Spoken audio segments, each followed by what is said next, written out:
প্রাক মোগল যুগের বেশ কটি স্থাপনা এরই মধ্যে বাগেরহাটকে দিয়েছে আলাদা প্রত্নতাত্ত্বিক মর্যাদা। ৬০ গম্বুজ মসজিদ, হযরত খান জাহান আলীর মাজার, ১০ গম্বুজ মসজিদ দেখতে দেশ বিদেশ থেকে পর্যটকেরা ভিড় করে দক্ষিণের জেলাটিতে। খান জাহান আলীর গড়া স্থাপনাগুলো ১৪ শতকের নির্মাণশৈলীর গর্ব হয়ে আছে এখনো, কিন্তু এই সাধকের বাড়িটি ঠিক কোথায় ছিল তা জানা যায়নি এতদিন। খান জাহানের পুরাকীর্তি নিয়ে গবেষণা করতে গিয়ে প্রত্নতত্ত্ব বিভাগ ২০০৬ সালে ৬০ গম্বুজ মসজিদের অদূরে বাজেয়াপ্তি সুন্দরঘোনা গ্রামে ভৈরব নদীর তীরে সন্ধান পায় তার বসতভিটার।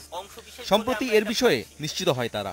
এবং পুরোটা যেহেতু আমাদের কাছে এখনো পরিষ্কার না, সেজন্য আমরা সরাসরি খলিফাতাবাদ শহর এবং এই শহরটা একই শহর বলছি না, আমরা বলছি যে খান জাহানের তৈরি এটা শহর, একটা নগর হিসেবে বলছি।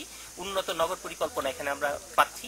বসতভিটায় পাওয়া গেছে ২৬ ফুট চওড়া পাকা ইটের রাস্তা, পানির আধার, পাকা শৌচাগার, পানি সরবরাহের ১৭ মিটার পোড়ামাটির পাইপ, পানি নিষ্কাশন নালা সহ দৃষ্টিনন্দন স্থাপনা।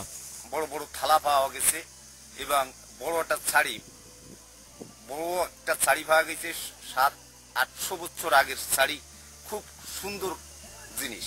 খননের শুরু থেকেই অর্থ সংকটে ভুগছেন প্রত্নতাত্ত্বিকরা।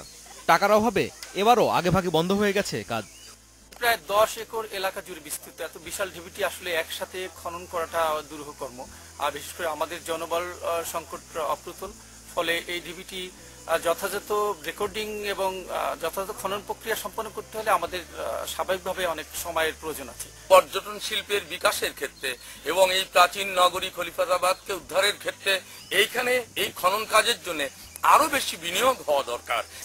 নতুন এই পুরাকীর্তি পর্যটকদেরকে বাগেরহাটের প্রতি আরো আকৃষ্ট করবে বলেই ধারণা প্রত্নতত্ত্ব অধিদপ্তরের। তৌহিদুল ইসলাম, ইন্ডিপেন্ডেন্ট নিউজ।